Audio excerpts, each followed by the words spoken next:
What do you think of remaining celibate till marriage? Hang on, don't cut me off. Give me a minute to explain. Today, increasingly more millennials are choosing abstinence. It's a fast-growing trend, and you see more and more purity rings being worn. Celebrities like Mariah Carey also share these values, as many significant figures in history who either chose a life of celibacy like Isaac Newton or were abstinent until marriage like Nikola Tesla.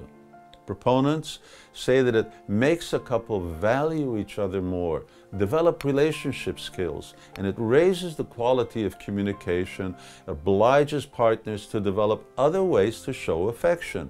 It assures a higher rate for subsequent marriage, and most importantly, that they want to save themselves for that special person with whom they will live for life. And of course, many cite their religious beliefs as a major incentive not to have sex until after marriage.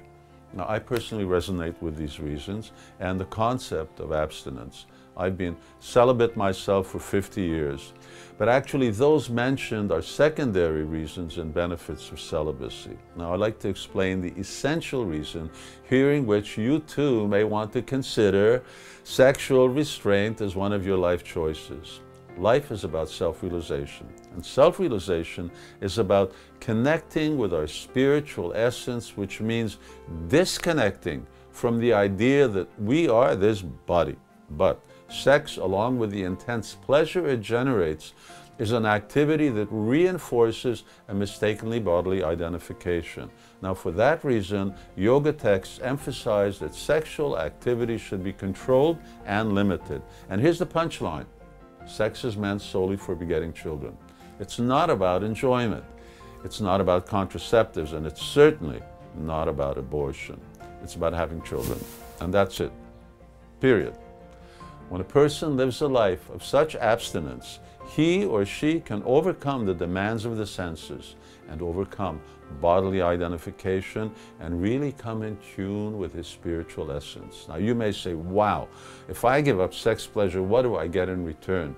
For me, that's like asking, if I give up drugs, what do I get in return? Certain pleasures are not conducive to spiritual life, or like drugs, even to a healthy life. We need to seek a higher standard of pleasure, and my experience is that when you give yourself purely to kirtan, for instance, to chanting the Krishna mantra, the pleasure from that far outweighs that from a short sexual interlude. So, if self-realization and spirituality are your priorities in life, then consider abstinence before marriage and sex only for having children after marriage. Take it from me, you won't be missing anything. There's a good life to be had with little or no sex.